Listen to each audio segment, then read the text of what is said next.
¿Qué tal? Buenas noches, Inges. Tal? Buenas noches.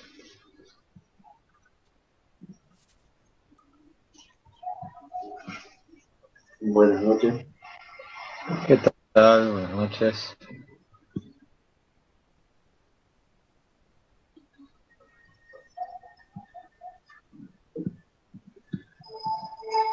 Esperemos que terminen de unirse algunos.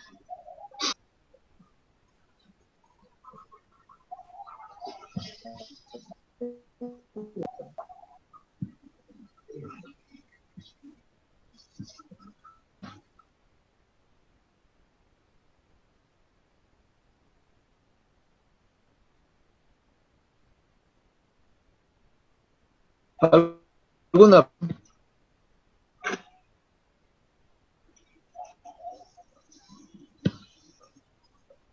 No, por el momento no, todavía lo estamos masticando, pero bueno, no aparece en duda.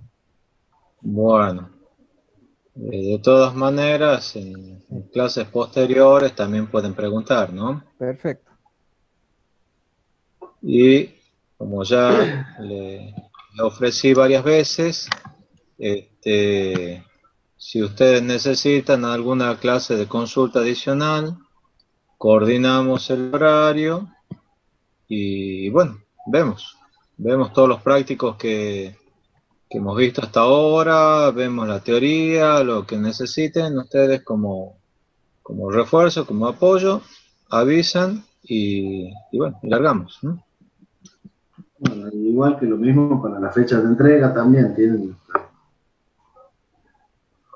hasta el día 10, hasta el día 10 le damos inicio hasta el... Sí, sí, sí, sí, le damos hasta la del día 10. Bueno, eh, arrancamos hoy con una bolilla nueva, es despacho económico de carga, ¿cierto?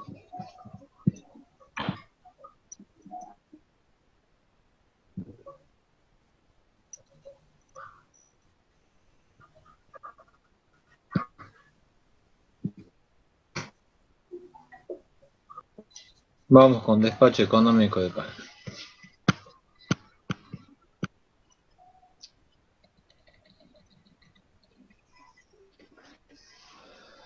Bueno, aquí quiero que participen un poco, ¿no? Empecemos con alguna definición de qué es lo que es el despacho económico de carga. Cuando nosotros tenemos que abastecer una demanda, supongamos el ejemplo que está dibujado, donde tenemos 4 barras, en 2 barras hay generación, 2 barras hay demandas, conectados por 1, 2, 3, 4, 5, 5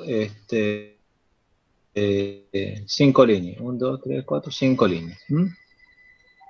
Bueno, la demanda total es de 100 megavatios, ¿no es cierto? La demanda C vale 40 y la D 60. Entonces yo tengo que abastecer 100 megavatios.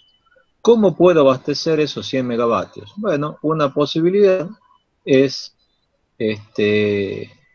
con 20 megavatios en la barra B, en el generador B, y 81,3 megavatios el generador A.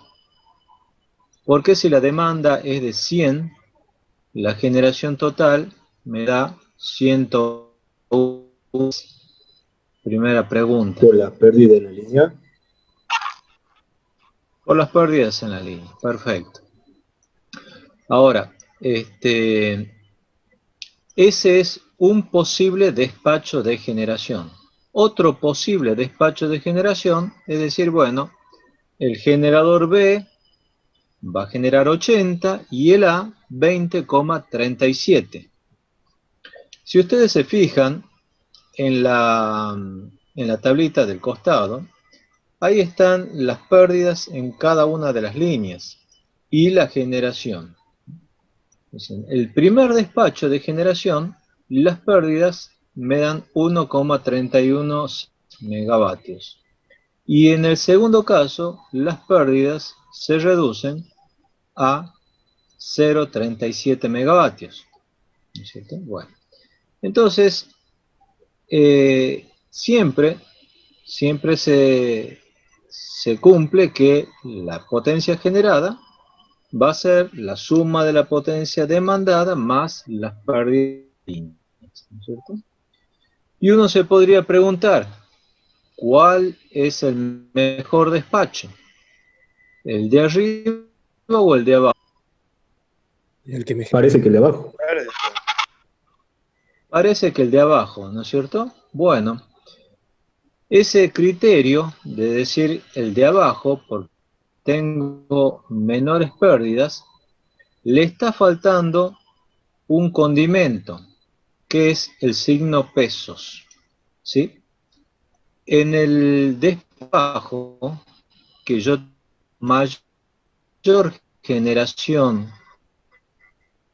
del generador B, el costo de generar con el generador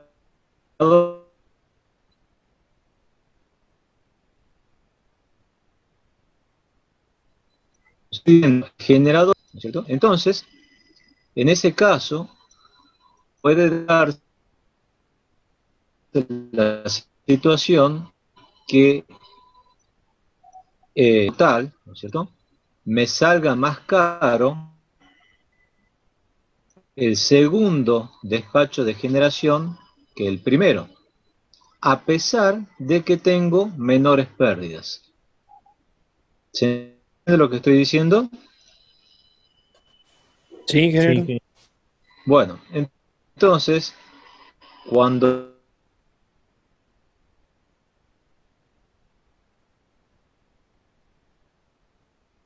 ¿cuál es el despacho que me sale más barato en total? Yo sumo cuánto me sale generar con el generador A, sumo cuánto me sale generar con el generador B, y la combinación de generación entre A y B, que me abastece las demandas más las pérdidas, pero al mínimo costo, eso es lo que yo llamo despacho económico. Despacho económico es aquel que minimiza los costos totales de generación. ¿Sí? Bien. Y ya que estamos, una preguntita que no tiene nada que ver con despacho económico de carga, pero sí con el tema anterior. Yo les podría preguntar, mirándolo así como está el flujo de carga, ¿qué opinan ustedes? ¿Cuál habrá sido el generador que he puesto como barra PB, perdón, como barra slack?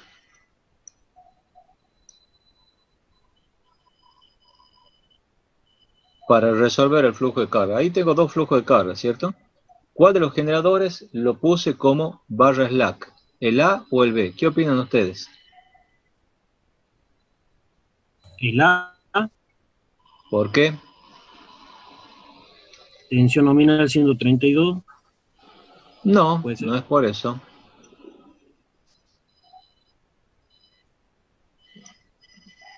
Por el ángulo. Bueno, si bien no es por eso, pero generalmente ese me da un indicio, porque generalmente a la slack se le pone ángulo cero. ¿Y por qué más?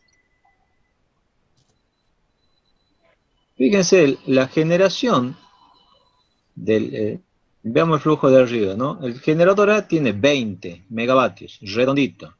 Y el otro tiene 81,3161. ¿Ustedes creen que yo le he especificado ese valor al generador A para que el generador B me salga 20? No, ¿no es cierto? Recuerden ustedes que la barra slack es la que hace que cierre todo el flujo, el balance de potencia, digamos, donde la generación tiene que ser igual a la demanda más las pérdidas. Entonces yo al ponerlo como barra slack al generador A, ¿qué es lo que está haciendo? Me está generando los 80 megavatios que me faltan para abastecer la demanda, más las pérdidas. Y las pérdidas esas han salido automáticamente del resultado del flujo de carga. ¿Se entiende? Sí, ingeniero. Sí. Bien. Bueno. Sigamos con despacho económico nomás. Bueno, yo les voy a dar un pantallazo rápido de lo que es generación, demanda y despacho de generación en el SADI, como para que ustedes estén situados en lo que está sucediendo en el país. ¿Sí? Bueno, aquí ustedes ven la distribución de demanda. Fíjense que si sumamos Gran Buenos Aires más Buenos Aires, ¿cuánto nos da? El 50% de la demanda. Bueno, la mitad de la demanda está en Buenos Aires, ¿sí? De ahí se entiende por qué digamos, toda la red troncal de 500 kilovoltios en general va del resto del país hacia Buenos Aires para llevar la potencia generada hacia Buenos Aires, ¿cierto? Fíjense en que el NOA participa apenas con un 8%, ¿sí? Que bueno, apenas un 8% no es tampoco, si lo comparamos, por ejemplo, con el Cuyo, NEA o Patagonia, o Comahue incluso, que tienen una demanda menor que el 8%, o sea, como participación, ¿no? Este gráfico es muy interesante, nos muestra cómo se relaciona la energía, ¿sí? La demanda de energía con el PBI. ¿Qué es el PBI? Producto Bruto Interno. ¿Y qué es el Producto Bruto Interno? La recaudación en un año. ¿La? Recaudación positiva en un año. No, no es la recaudación positiva, es la riqueza del país, es La el producción total de bienes y servicios producidos por el país.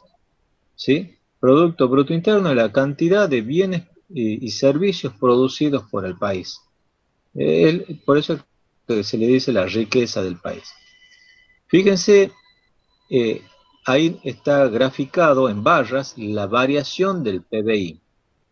Ahí tienen, por ejemplo, en el año 2001, 2002, ha sido la hecatombe que hemos tenido en el país cuando ha sido el cambio de gobierno que cayó de la Rúa, y bueno, hemos tenido 4 presidentes y hubo una devaluación muy grande.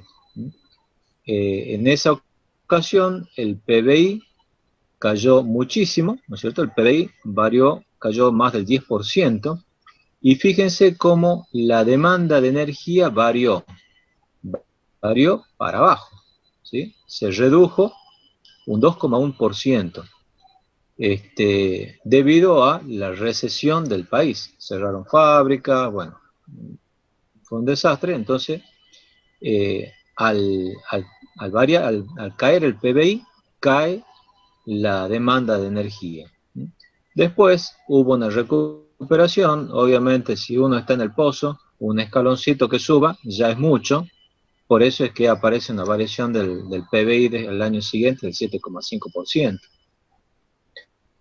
Bueno, como la Argentina nunca hace las cosas bien, bueno, ese PBI también empezó a caer, hasta que en el 2009 apareció el tema de la inmobiliaria a nivel mundial, donde también recesión, ¿sí? Y caída del PBI, y por lo tanto caída de la demanda.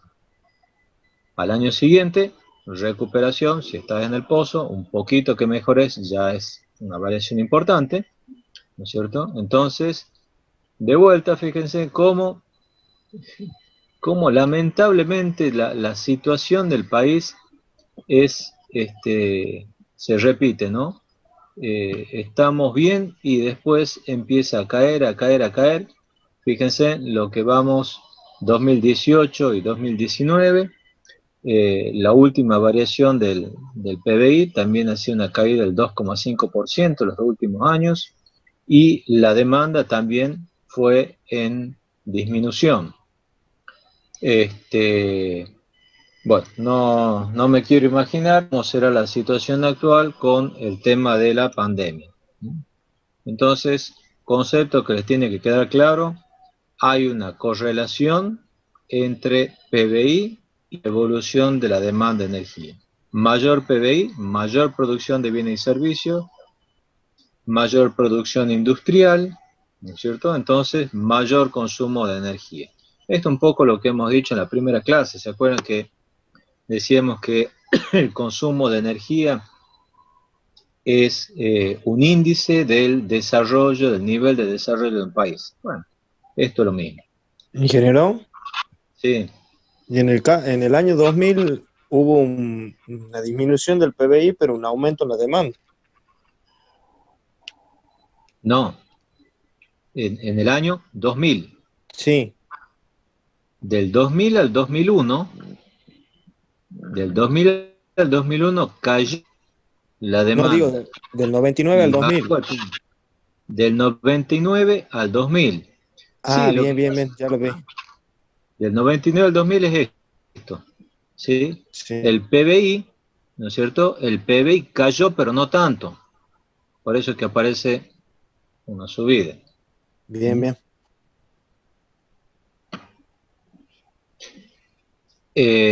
Por ahí también hay dos factores importantes, ¿no? Uno es la demanda, uno es el PBI y el otro la temperatura, ya lo vamos a ver. Entonces, a veces puede suceder que si uno tiene un año con invierno muy caluroso, veranos muy calurosos o inviernos muy fríos, ¿no es cierto? Entonces también haya un aumento por el efecto de la temperatura y se pueda compensar o incluso superar el efecto del PBI, ¿cierto? Bueno, esto es algo relacionado con lo anterior. Aquí estamos hablando de lo que es la demanda de potencia. La demanda de potencia, bueno, ustedes saben, ¿no es cierto? Potencia es un valor puntual. La energía es la integral de la potencia en el tiempo, ¿no es cierto? En este caso, ustedes pueden ver que la demanda de potencia va creciendo año a año, salvo algunos pocos años donde se da la situación inversa. ¿Ven? Aquí, por ejemplo, en el 2002, donde hubo una caída muy importante en la, digamos, del PBI, ¿sí? De la actividad económica, bueno, hubo también una caída importante de la demanda de potencia, ¿no? Y del 2018 al 2019 también hubo una pequeña caída de la potencia. La, la, la potencia es lo que nos está dando la máxima solicitación que va a tener el sistema, ¿sí? El máximo requerimiento de generación y máximo requerimiento de lo que es el transporte de energía eléctrica, ¿no?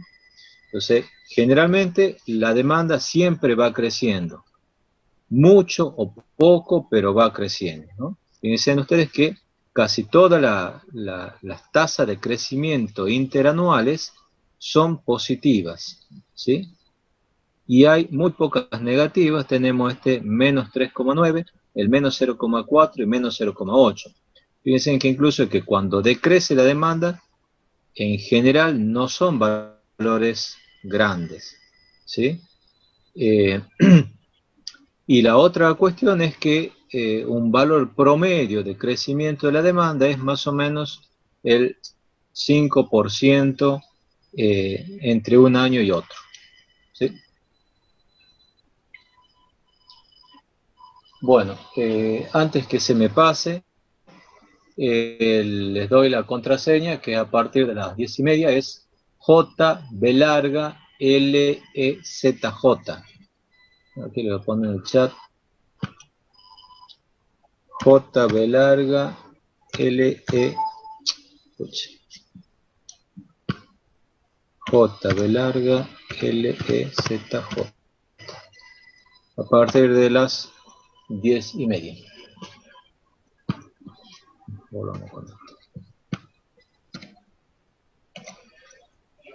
Bueno, yo les decía que la otra variable importante es la temperatura.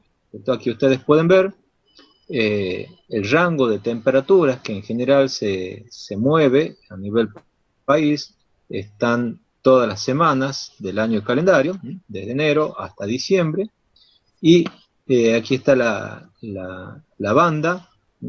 Este sería el valor mínimo, aquí sería el valor promedio y el valor máximo. Y en líneas grises, en cuadraditos grises, es la demanda, por ejemplo, la temperatura del año 16, la temperatura del año 17. ¿No es cierto? Eso, esto como ejemplo, ¿no?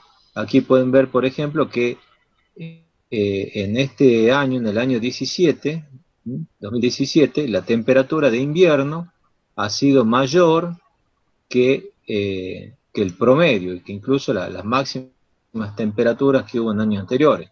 Entonces, de esperar que en este año, ¿sí?, el pico de demanda de invierno haya sido menor que el de años anteriores. ¿Estamos? O sea, ha sido inviernos más tibios, por así decirlo. Y es probable también que la energía, ¿sí?, la energía total también haya sido menor que en años anteriores. Aunque quizás se haya compensado con lo que ha sucedido acá, ¿sí?, donde ha sido un verano un poquito más cálido. Y aquí aparece algo muy interesante, y son todos los puntos que se grafican en función de la demanda de energía, en este caso, ¿sí?, en el eje de las abscisas, de las ordenadas, y la temperatura en el eje de las abscisas. Entonces, aquí se pueden ver que para una temperatura cercana a los 20 grados, es cuando hay un menor requerimiento de la demanda. A medida que empieza a aumentar la temperatura a partir de los 20 grados, bueno, la gente empieza a prender más aire acondicionados y la demanda empieza a aumentar. Algo similar para el otro lado, ¿sí?, cuando la temperatura es menor que 20 grados, ¿sí?, la gente empieza a prender las estufas y también la demanda comienza a aumentar. Esto es algo muy característico y algo muy interesante. Otra cuestión también para tener en cuenta es la forma de la curva de la demanda. Aquí ustedes pueden ver en lleno lo que sería un día típico, y en punteado un día de máxima demanda. En este caso es de invierno y aquí abajo de verano. Fíjense en cómo son distintas las curvas, ¿no? En invierno el pico se da a la noche, ¿sí?, donde toda la gente va a su casa, prende las luces, prenderá la tele, lo que sea. Entonces hay mayor actividad a la noche, y ahí es donde se produce el pico nocturno. Prenderá las estufas, la calefacción, entonces el pico de la noche. Sin embargo, en el verano, como cuanto más calor es a la siesta, y es cuando la gente prende los aire acondicionados, se verifica que el pico en el verano es a la siesta y no a la noche. Esto es lo que también a veces se le llama el efecto confort, ¿no? Evolución de la potencia generada por tipo de generación. Bueno, aquí ustedes ven cómo ha ido evolucionando los tipos de generación a lo largo del tiempo, desde el año 1992 hasta fines del 2019. ¿Qué es lo que se observa acá? Que lo que primero teníamos, ¿sí? Lo primero que teníamos como demanda es la hidráulica, ¿sí? Esto que es nuclear, después seguían las TB y las TG. Esos han sido los primeros tipos de generadores que hemos tenido. Con el transcurso del tiempo empezaron a aparecer los ciclos combinados, ¿sí? Que son estos celestes, ¿sí? Que al tener mejor rendimiento, entonces empezaron a aparecer más. Incluso lo que sucedía es que si nosotros vemos lo que son las TB, empiezan a reducirse las TB, ¿sí? Algunas por obsolescencia y otras porque se cerraban los ciclos. O sea, donde había una TB se agregaba el doble de potencia en general como turbogas y se convertía para ciclo combinado. Entonces, bueno, empezaron a aumentar los ciclos combinados. Después, como a partir del año 2009, empezó a haber un déficit de generación, la demanda, como les decía yo hace rato, siempre, en general siempre crece. Empezó a haber un déficit de generación, entonces lo que se hizo es llenar el país de generadores no económicos, alimentados en motorcitos, diésel en general, que si bien no son económicos, pero bueno, solucionaban el problema de abastecer la demanda. Y eso empezó a crecer cada vez más. Finalmente, en los últimos años, luego de los planes Renovar que había lanzado Macri, Ronda 1, Ronda 2, Ronda 3, bueno, y varios otros más, empezó a incrementarse de manera notable lo que es la generación renovable. Se espera todavía que ingresen mucha generación renovable. Aquí en ANOA, dentro de, no sé, la semana que viene o la otra, ya empezaría a generar Cauchari en la Puna salteña, en la línea de 345 que va a Chile. Son 300 megavatios de solares y se espera que antes de fin de año ingresen 200 megavatios más de solares ahí, para poner un ejemplo en lo que es el NOA, ¿no? No hay mucha generación solar, sobre todo en el oeste catamarqueño, y también algo en La Rioja, en tanto que eólico solamente tenemos en La Rioja, el Parque Arauco, y algún generadorcito eólico chico en el Parque del Jume en Santiago del Estero. Bueno, cualquier cosa, chicos, por favor me interrumpen y seguimos.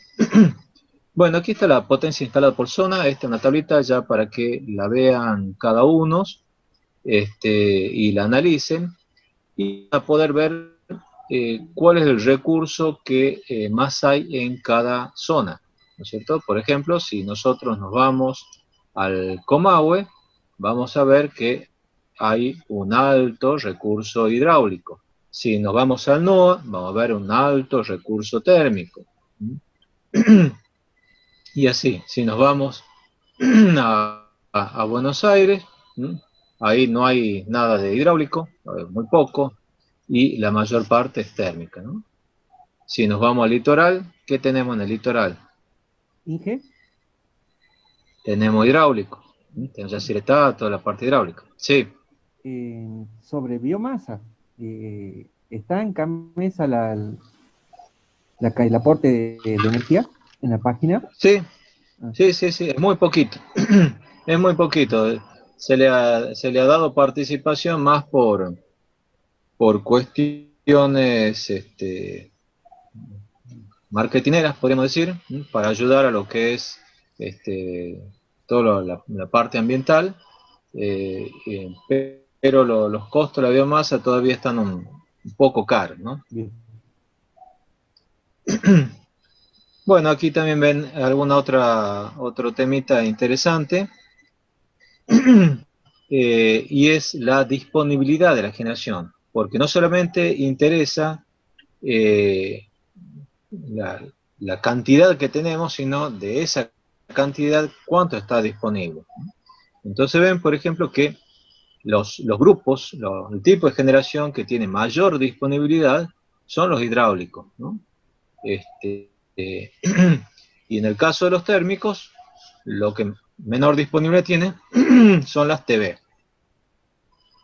En el caso de las nucleares, también la disponibilidad es un poco baja porque cuando entran en mantenimiento, bueno, es un buen tiempo que tiene que estar fuera del servicio, ¿no?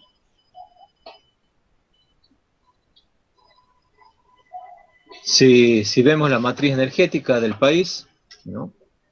Aquí se ve clarito que el 60% de la generación que hay a nivel país es térmica, ¿no? Un cuarto de la generación es hidráulica, ¿sí? Y después tenemos el resto, el otro 60% térmica, 25% hidráulica, y el resto queda entre nuclear, renovable e importación. Fíjense que la energía renovable es bastante importante para lo que era hace muy poquitos años atrás. Bueno, aquí también tienen ustedes la oferta mensual de energía. Esto es un poco también para que analicen qué es lo que pasa con los recursos hidráulicos y los recursos de gas, ¿no es cierto? Por ejemplo, si vamos a los recursos hidráulicos, ¿dónde tenemos mayor generación hidráulica? Y bueno, nos vamos a los meses de verano, ¿sí?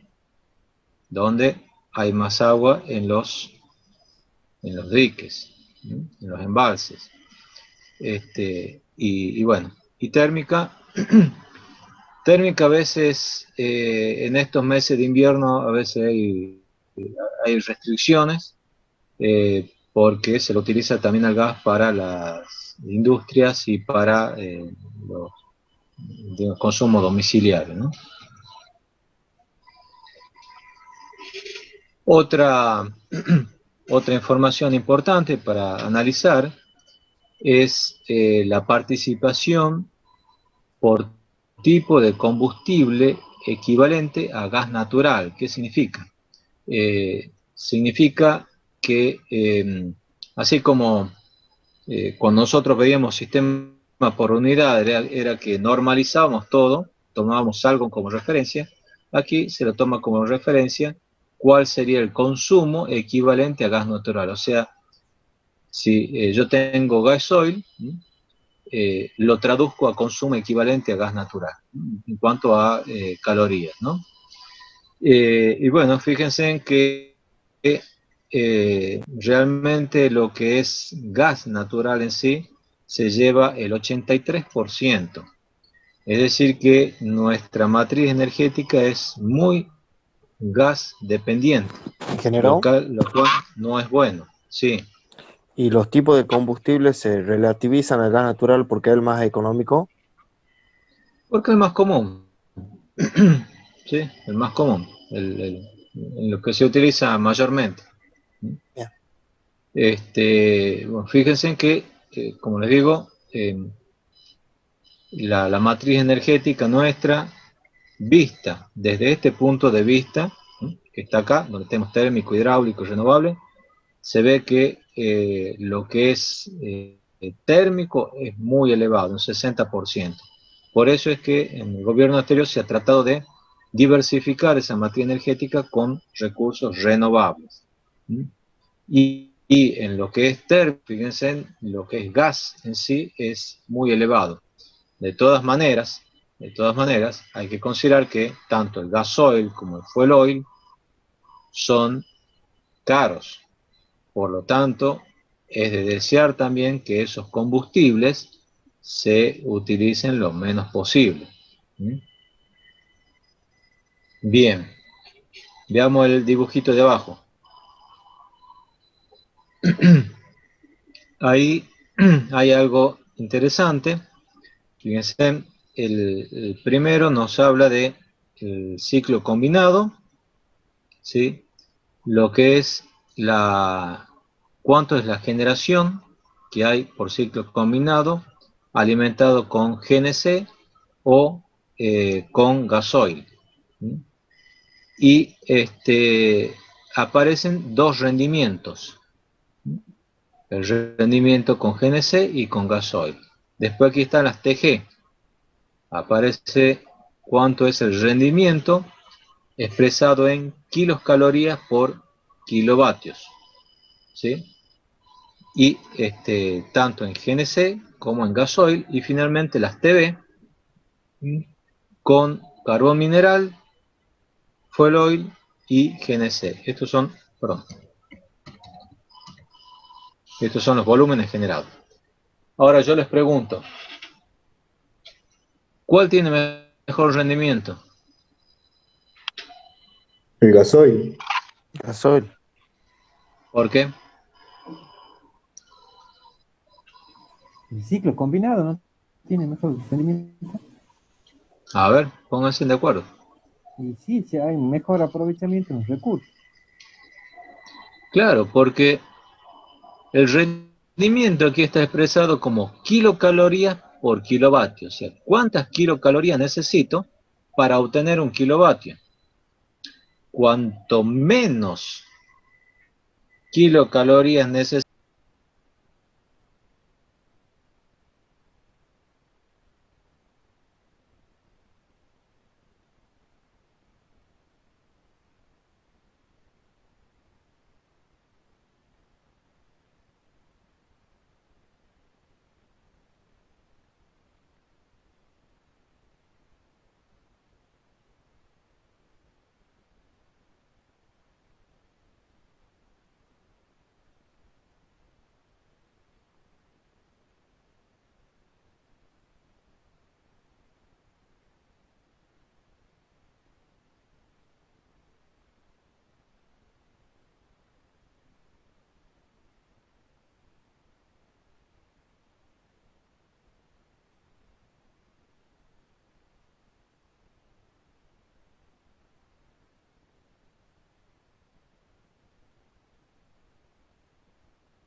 bueno, ¿están viendo ahí? Sí, ingeniero. Bueno, cuanto menos kilocalorías yo necesite para generar un kilovatio, entonces mejor rendimiento voy a tener. ¿Estamos? Por eso es que aquí figura lo que es ciclo combinado. Voy a tener un rendimiento, en realidad voy a tener un rendimiento mayor, ¿no es cierto? Si hablamos en porcentaje, que el turbo vapor. Este va a ser un rendimiento mejor. Cuando lo expresamos el rendimiento como kilocalorías por kilovatio, cuanto menor sea el número, mejor el rendimiento. ¿Estamos? Sí, ingeniero. Bien. Bueno, aquí está el tema de las renovables y un poco lo que vos me preguntabas hace un rato. Biomasa, fíjate, Olmos es un 4%. ¿Sí? La mayor parte es eólico. Y después, bueno, tenemos solar. La hidrorenovable son máquinas hidráulicas chicas. ¿Sí? Ingeniero, Sí, Una duda, digamos, la verdad que hay que estudiarlo bien el tema. Biomasa incluye la producción de pellets. sí, sí, sí, sí. Generalmente es todo lo que es Ya, derivados, ya sea de, biomasa y digamos, biogás. Ah, no, río biogás. de la caña o de lo que es la poda de árboles, Ajá. ¿sí? Desechos orgánicos, digamos. Ah, Desechos orgánicos. desechos orgánicos, sí. Claro, Sí, pero sí, sí. parte de los desechos también se desprende lo del biogás, digamos, es parte de los renovables. Biogás también es renovable, no es lo mismo que biomasa, Claro, ¿sí? Biomasa generalmente se quema algo. ah, Biogás es perfecto, gas producido por algún proceso de descomposición, perfecto. ¿sí?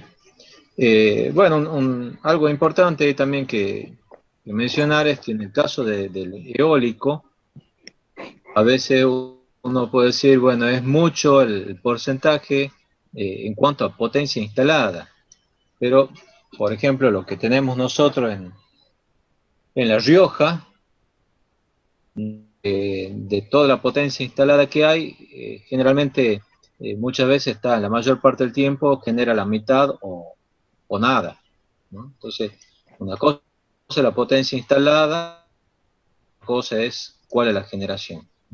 En la solar no. En la solar generalmente si un parque solar dice, bueno, yo genero 100 megavatios y voy a andar muy cerca de los 100 megavatios.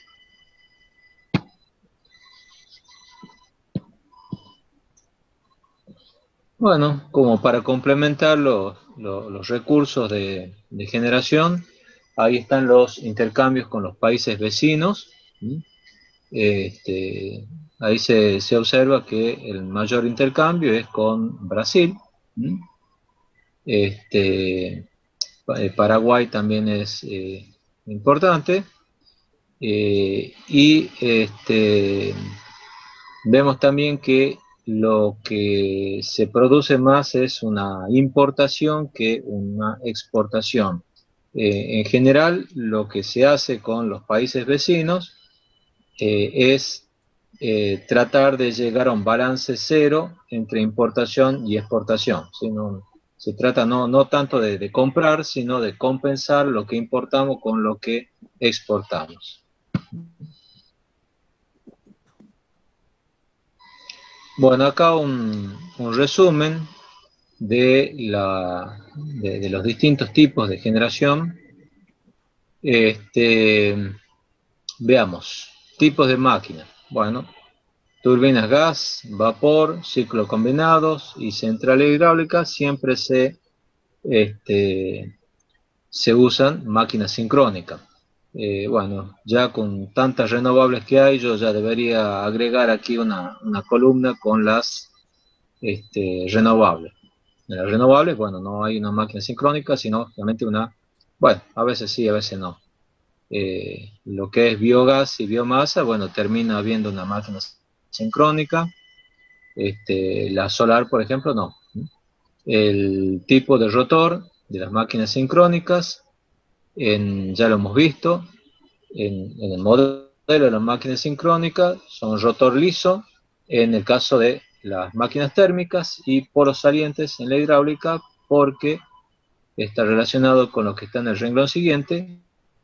Las hidráulicas giran más lento y las turbinas a vapor, gas y ciclo combinado más rápido.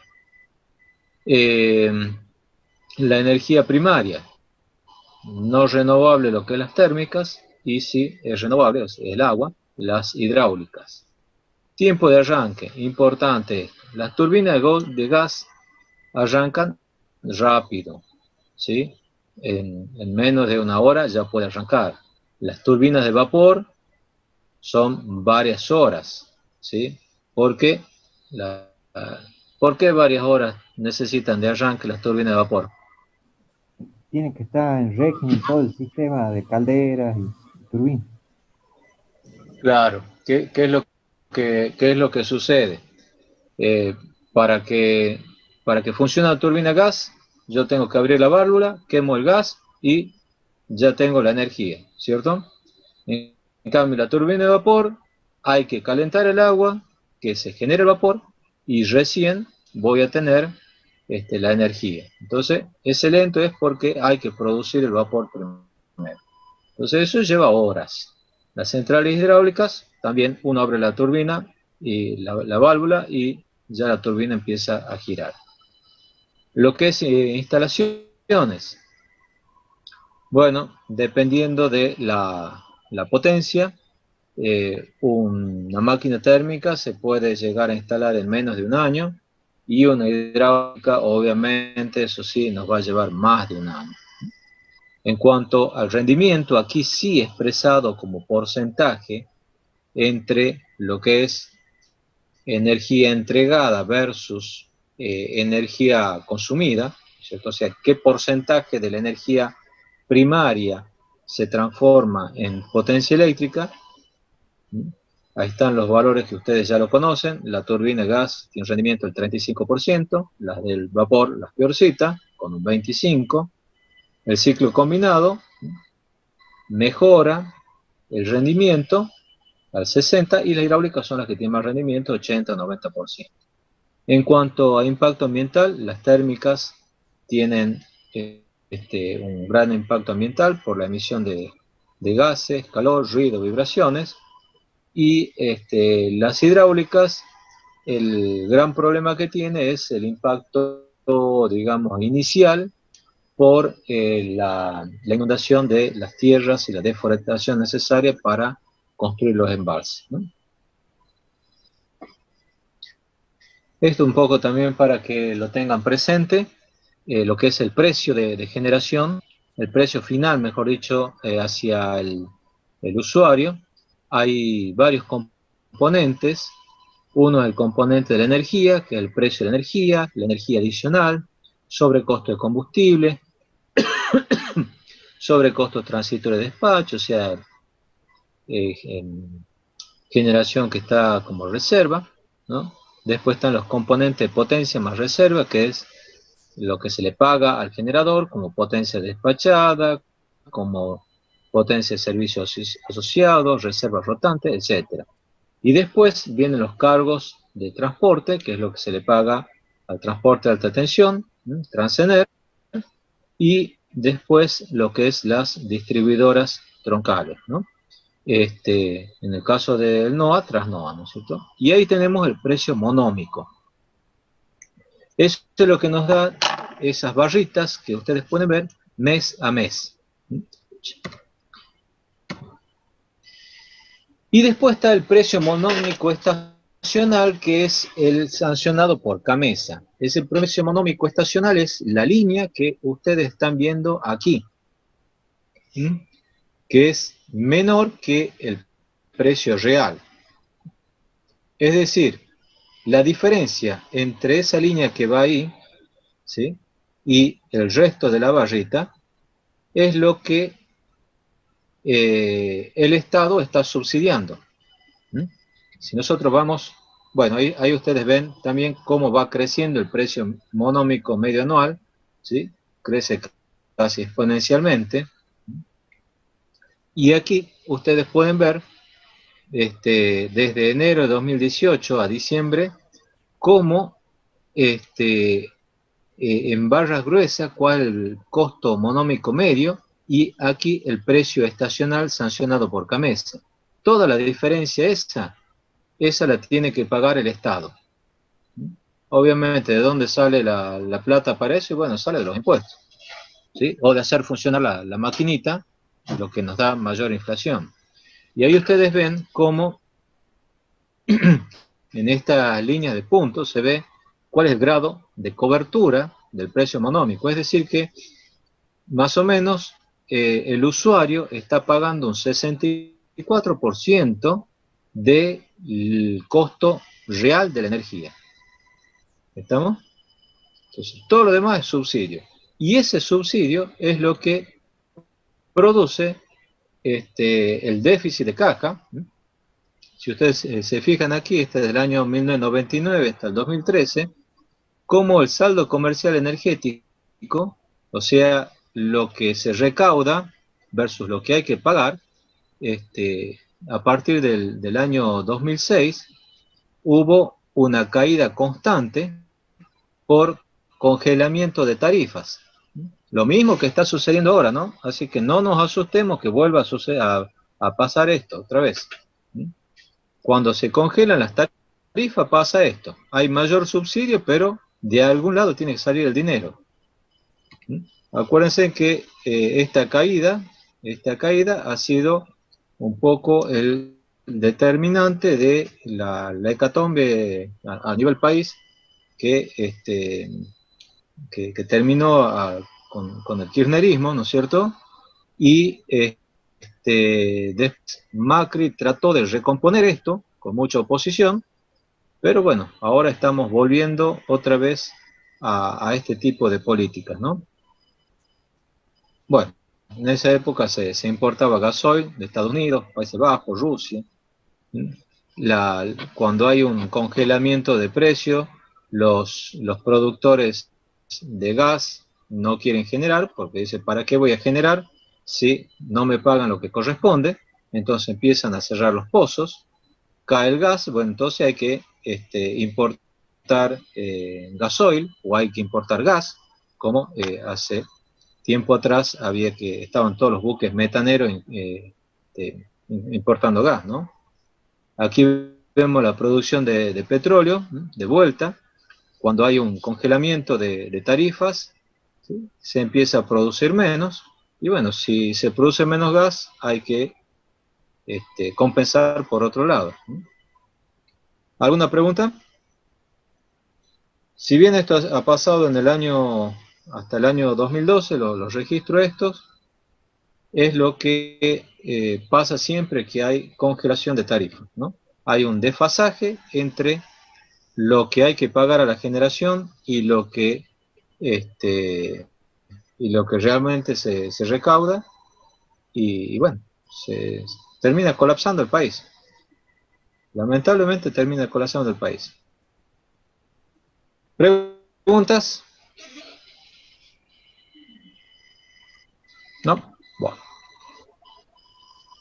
Bueno, vamos un poco a costo de generación. ¿Cuál es el costo de generación? ¿Cómo funciona un generador? Aquí tenemos, por ejemplo, un modelito de una central de ciclo combinado.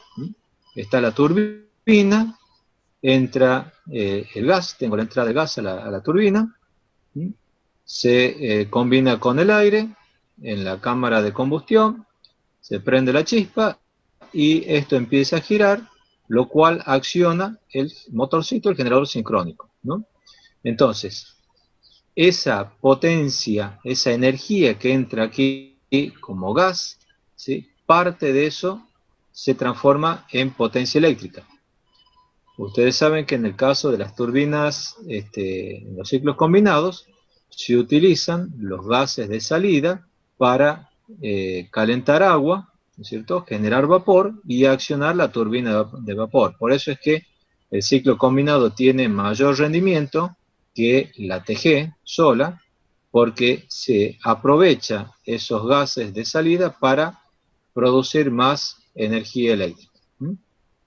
Entonces, ¿de qué va a depender la potencia generada? Bueno, de la energía consumida. A mayor energía consumida, mayor puede tener como potencia de salida. Bueno, veamos esto un poquito más en detalle. Aquí vamos a ver varias funciones. Primero vamos a ver la función consumo de combustible. Y es este cuadrito que está acá. Si ustedes hacen un ensayo con un generador y miden cuánto consume ese generador para cada nivel de potencia generada, van a ver que tiene una forma de una parábola, ¿sí? A mayor potencia generada, me muevo hacia la derecha por el eje de la X, mayor va a ser el consumo de combustible. Y el consumo de combustible lo puedo medir en lo que ustedes quieran, en unidades de energía por hora o en volumen de combustible por hora. ¿sí? Puedo medirlo en kilojoule por hora como energía, BTU por hora, energía, British Thermal Units, o pueden ser metros cúbicos de gas, o metros cúbicos de agua, o toneladas de carbón, ¿no es cierto? Como ustedes quieran, o sea, en unidades de combustible o energía por hora. Y, como les digo, experimentalmente sale una función cuadrática. Ahora, yo les hago una pregunta. Cuando la máquina está parada con su combustible,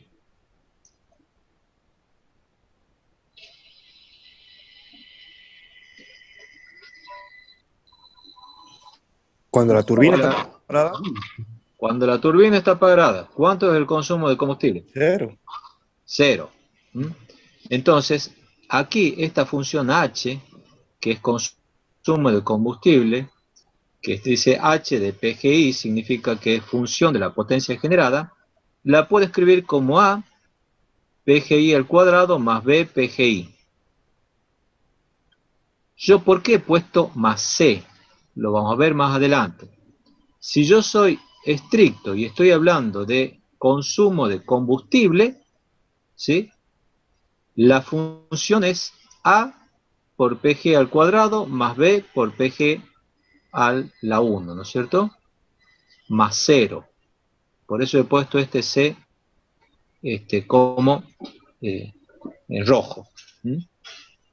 Y aquí le he puesto asterisco a los valores, a los coeficientes, esto A, B y C, para diferencial de otros. Entonces, con esta función, ¿sí? Si yo reemplazo aquí la potencia generada, puedo obtener cuántos kilojoules por hora consume la máquina en función de la potencia generada. ¿Está claro? Profe, ¿puede repetir de nuevo qué sería C? ¿A qué representa? C todavía no les he dicho qué representa. Ah, Lo vamos a ver a continuación ahora. Repito, si yo soy estricto y considero H como consumo de combustible, ese C vale 0. ¿Sí? Porque cuando PG es 0, H es 0. ¿Estamos? Ahora, si yo quiero calcular cuánto cuesta eh, cuánto cuesta generar, ¿no es cierto? ¿Cuánto va a ser? El costo de generación va a ser principalmente el costo del consumo de combustible. Entonces, si al consumo de combustible yo lo multiplico por el costo de combustible, voy a tener el costo de generación. Es decir, el consumo de combustible hemos dicho en kilojoules por hora.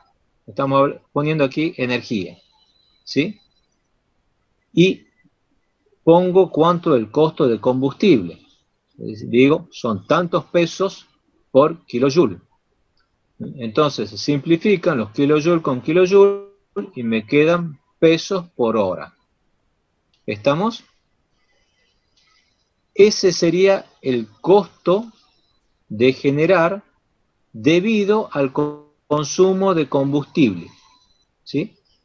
Costo de generar debido al consumo de combustible. Y esa función también va a ser cuadrática porque es simplemente tomar la expresión esta h, ¿sí? Y multiplicarlo por una constante que es el precio del combustible. Entonces, en ese caso también sería una función cuadrática que pasa por el origen. Pero ¿qué sucede? Y vamos aquí. Los costos de generar no se deben únicamente al consumo de combustible. Un generador tiene costos fijos, ¿sí? ¿Cuáles son los costos fijos? mantenimiento. Mantenimiento del generador. ¿Qué más? ¿Puede ser el montaje? No, eso es costo de instalación. Aquí estamos considerando que la máquina ya está instalada. Sueldos, Los costos ¿sí? en la No lo regulación. vamos a hacer trabajar gratis a los empleados. Sueldos, impuestos, servicios internos como luz, por ejemplo, gas, si es que se utiliza gas para alguna cocinita, lo que fuera, ¿no es cierto? Entonces, yo tengo costos fijos. Es decir, que el costo total de generación va a ser el costo del combustible consumido más el costo fijo. Y ese costo fijo es este CI que aparece acá. ¿Se entiende? Sí, sí. Sí. Bien. Ahora, muchas veces lo que se hace es traducir esos costos fijos a unidades de consumo de combustible. Es decir, si yo tengo un costo fijo, no sé, por decir, de 1.000.000 de pesos, ¿no es cierto? 1.000.000 de pesos por hora, ¿no? Yo podría decir, ese 1.000.000 de pesos por hora equivale a no sé cuántos kilojoules por hora, ¿sí? O sea, valorizo esos pesos en energía. O también lo podría haber valorizado esos pesos en metros cúbicos de gas por hora.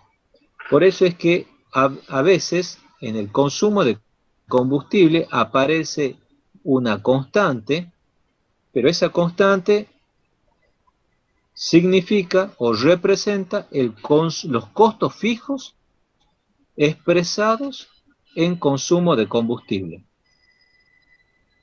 ¿Se entiende? Sí. Seguro que se entiende. Sí, Sí, se sí, entiende. ingeniero. Bueno. Entonces, el costo de generación también va a ser una parábola, nada más que ahora no pasa por el origen, sino que va a estar desfasada el valor de los costos fijos, ¿sí? Hay otro valor que se llama costo medio de generación, que es el valor de la función costo de generación dividido en la potencia generada, que me da una curva así. ¿Para qué sirve? Que yo sepa, no sirve para nada.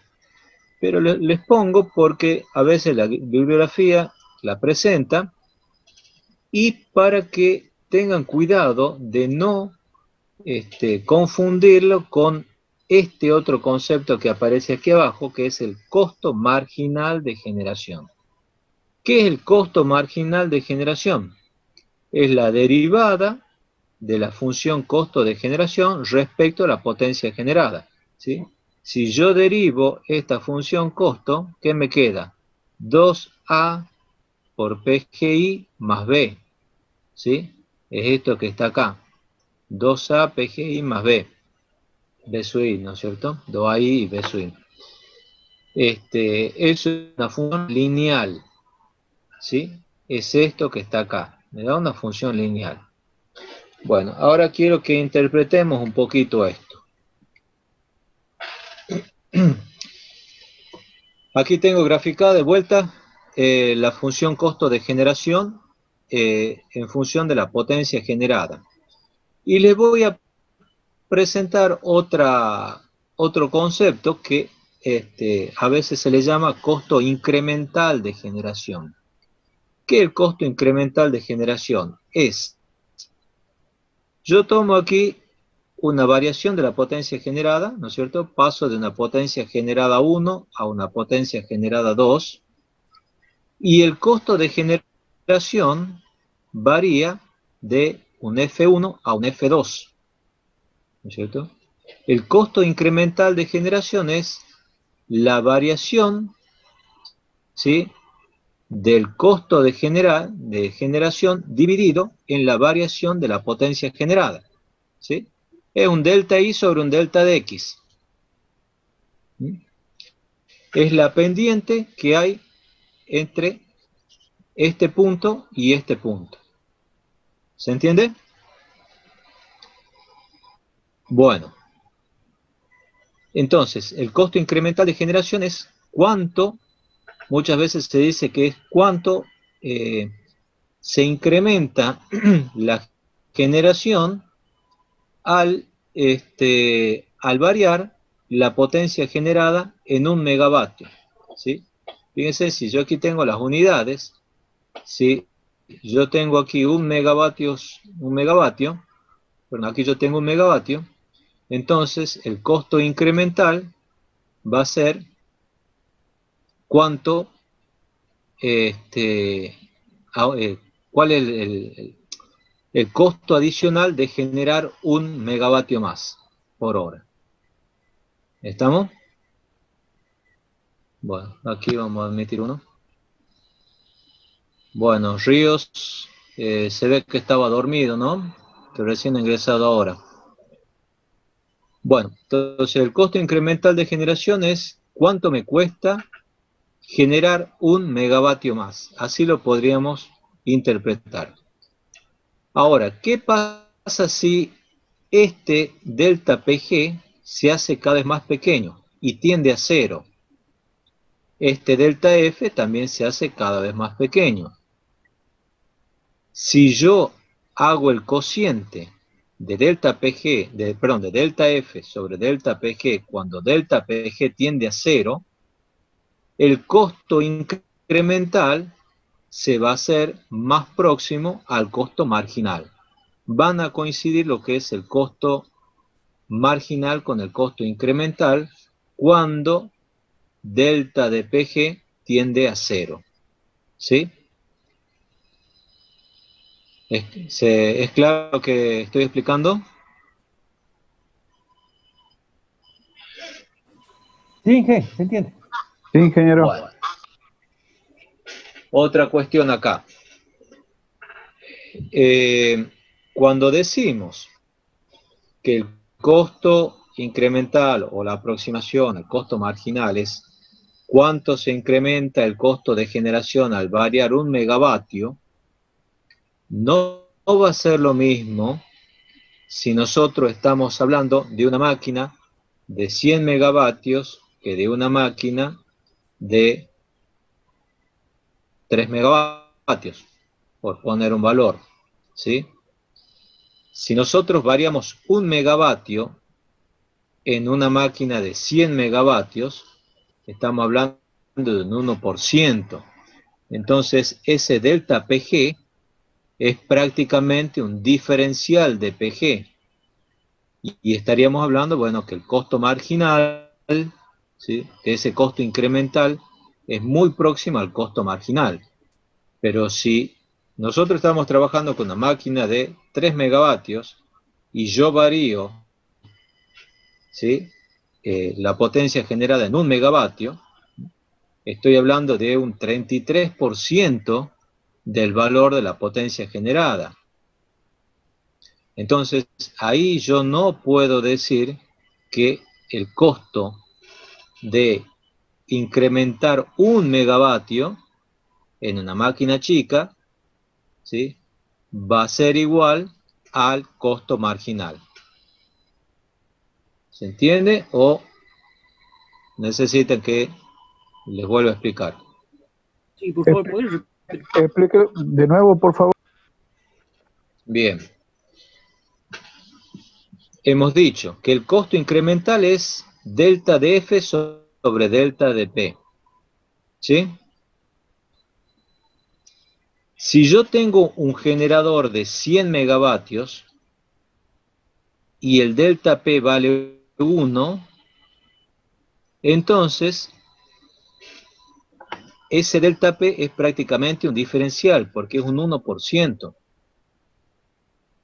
Pero si yo tengo un generador de 3 megavatios y sigo manteniendo un delta P de 1, ¿no es cierto?, no puedo decir que es un diferencial porque es un 30% de la variación de potencia que puede tener ese generador.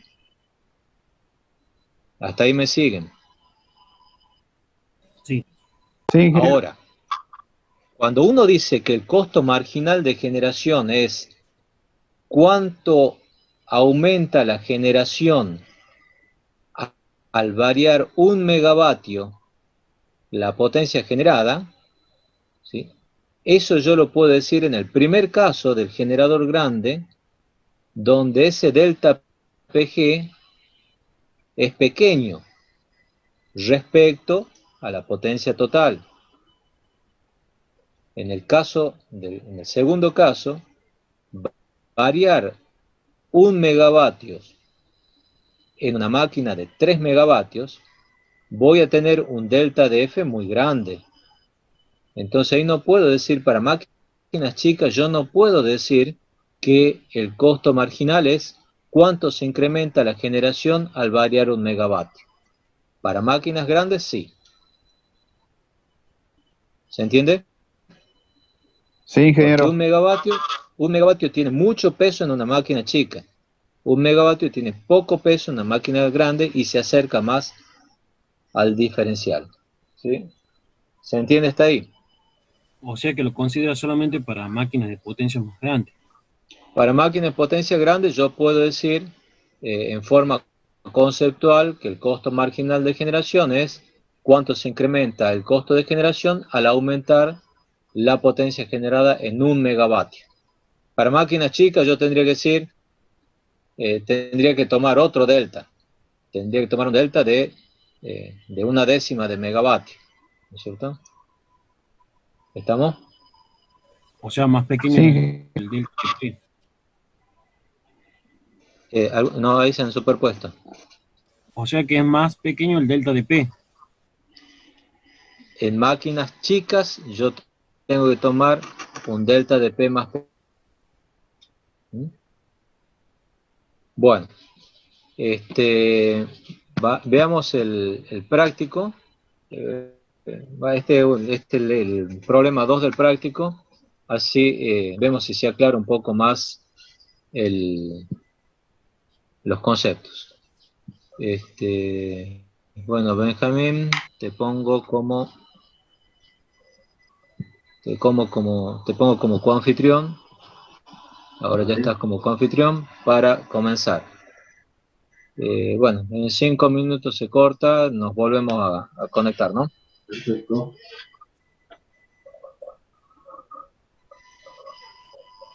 Buenas noches, chicos. buenas noches, ingeniero. Buenas noches, Inge. A ver. ¿Ahí se ve bien? Bueno, fíjese, este es el trabajo, ya te habla lo que es despacho económico de cargas, es el trabajo práctico número 14.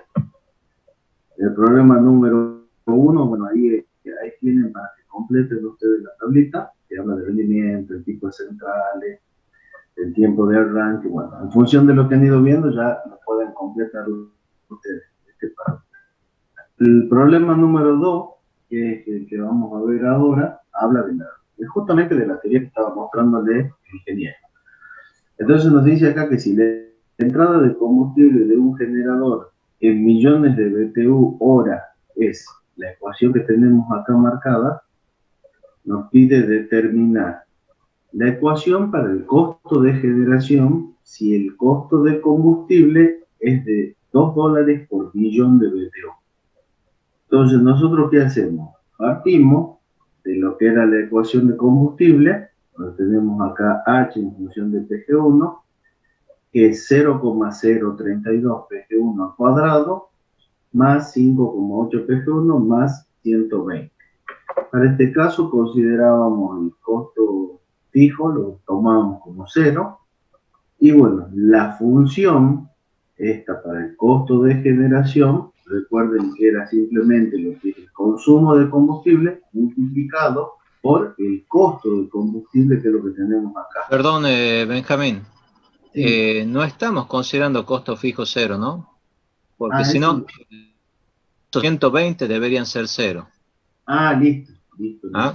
Lo tengo yo del anterior. Si yo quiero calcular exclusivamente cuánto es el costo de consumo de combustible puro, sí tendría que tomar ese 120 y hacerlo 0. Igual a 0, sí. Que bueno, estaría bueno Ingeniero. incorporarlo en en el problema Agregar los esa puntos. variación como para que se entienda el tema. ¿Sí? ¿No? En Entonces lo el agregamos caso, por como... ejemplo, cuando usted, perdón, cuando Sí, se claro. refería a que qué sucede con si la turbina está parada, se la toma así como que está quieta y ahí se incluye en esa constante ponerla en funcionamiento o se entiende de que ya estaba previamente ya en movimiento, pero no estaba en servicio. No, si está en movimiento, vos tenés que tener algún consumo de combustible para que entre en movimiento. Claro. Parada, estoy diciendo, no consumo nada de combustible. Ah, o sea que ¿Sí? arranca, digamos. 1 cm³ de gas consumo. Entonces, Claro. si no consumo ningún cm³ de gas cuando la potencia es 0, Ah, entonces este valor de 120 tiene que ser 0. claro, claro. Bien.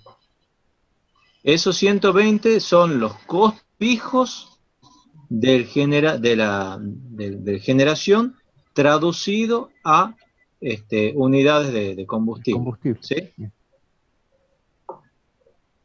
Perfecto. Bueno, entonces esto lo agregamos, ingeniero, que se considere también como costo fijo cero y se haga el cálculo en el mismo ejercicio.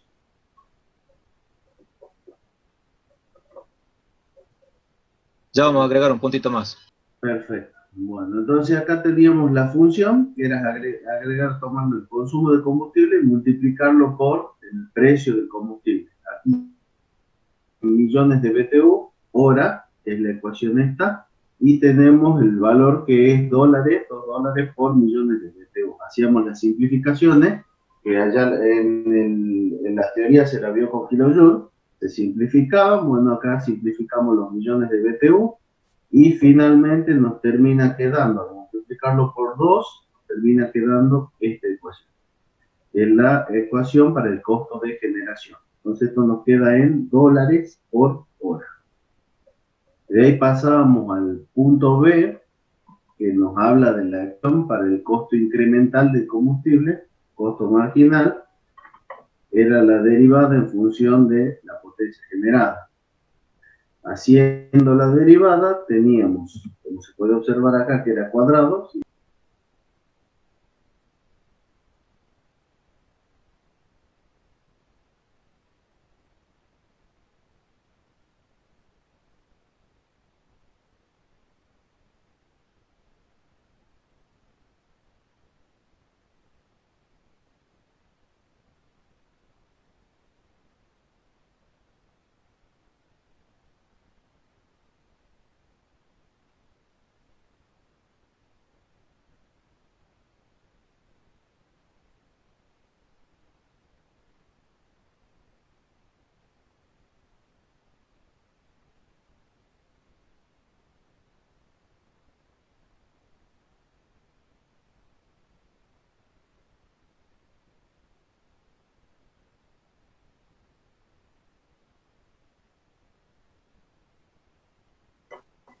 Ya estás como anfitrión, Benjamín. Perfecto.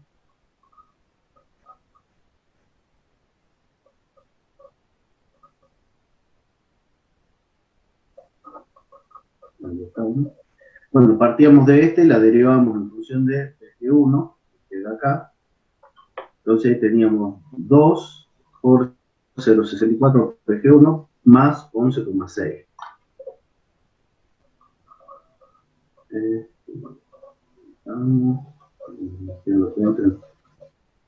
¿Se ve bien ahí? Sí, ingeniero. Bueno, fíjense que ya haciendo los cálculos, finalmente nos queda este costo, que es de 0,128 PG1 más el 11,6 y queda en dólares por megavatios hora. De ahí teníamos el costo promedio, que era simplemente a la función esta de consumo de combustible, la dividíamos en la potencia generada. Entonces, si hacíamos las simplificaciones, recuerden que partíamos de la ecuación esta que está acá atrás, de esta, o sea que por ende, si dividíamos todos en PG1, fíjense, nos queda acá simplificado, nos queda PG1, esto nos queda igual a 1, y en el último término nos queda el valor S240 dividido en valor PG. igual que arriba, es dólares, en función, dólares por megavatio hora. Así, reemplazando el valor, que acá nos pide el costo promedio del combustible, el punto C, cuando PG es igual a 200, reemplazando los valores, finalmente nos queda que el costo medio, en función de la potencia generada, es de 25,6 dólares por megavatio hora. Acá el punto D nos pide el costo aproximado del combustible adicional por hora para elevar la salida de la unidad desde 200 hasta 201 megavatios. Fíjense, acá lo que hacíamos, el costo marginal, que estaba acá, que es el valor de la ecuacióncita esta, reemplazábamos PG1 por 200, finalmente tenemos acá 37,2 dólares por megavatio hora. Mientras que para el caso de los 201, nosotros haciendo el cálculo reemplazamos PG1 por 201 y finalmente tenemos 37,328 dólares por megavatio hora. De ahí teníamos el costo real, que nos pide el punto E, costo real del combustible adicional por hora para elevar la salida de la unidad desde 200 hasta 201 megavatios. El costo real es la integral, el costo marginal en función de PG, entre 200 y 201. Partíamos de la ecuación esta, 0,128 más 11 de PG más 11,6.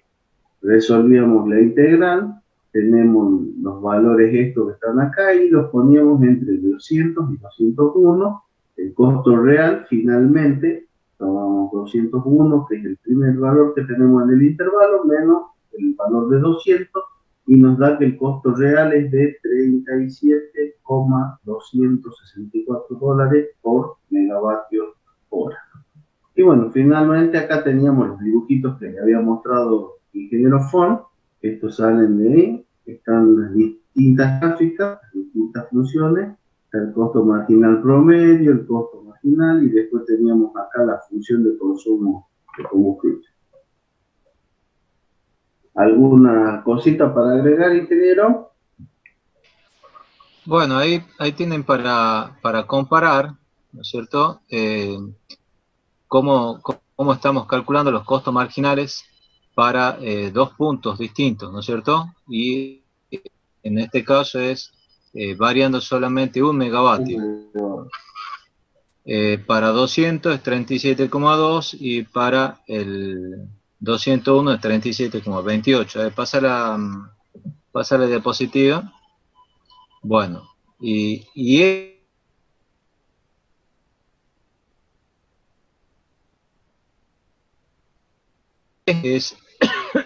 sería lo que sería el aproximado, porque aquí estamos tomando la integral directamente. Comparen el valor real de 37,264 para aumentar de 200 a 201 versus los valores estos de 37,2 y 37,28, ¿no es cierto? Si nosotros eso lo hubiéramos hecho, les digo, para una máquina de 3 megavatios y calculábamos que eso para 1,5 y 2,5, veríamos que los resultados son bastante diferentes. ¿Sí?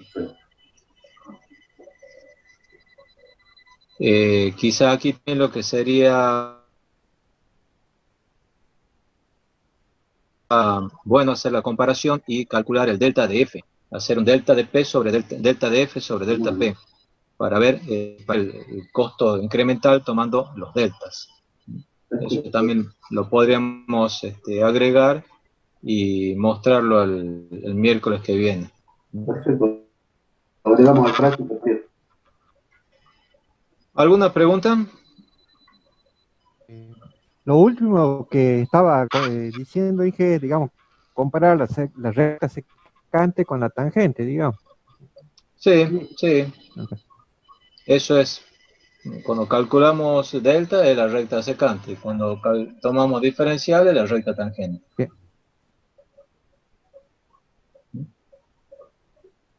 Bueno, si no hay otra pregunta, nos vemos el miércoles que viene entonces. Listo, Inge, hasta el miércoles. Bueno, hasta el Hasta el miércoles. miércoles, ingeniero. Chao, chao.